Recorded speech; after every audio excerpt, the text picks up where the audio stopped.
زندی که تشکر میکنه از این توپ خوبی که براش فرستادن. فریدون زندی شاید مهرهایی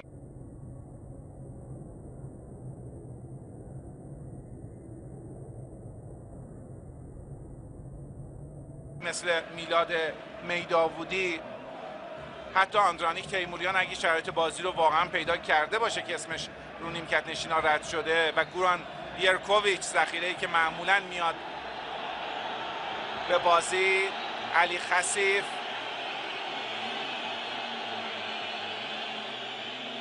خیلی زود شروع کردن. هنوز دقیقه 52 بازیه. انشالله که واقعا بند کفشاش باز شده. حساسیت تماشاگران رو هم برمی‌انگیزه این حرکت. هنوز خیلی مونده. علی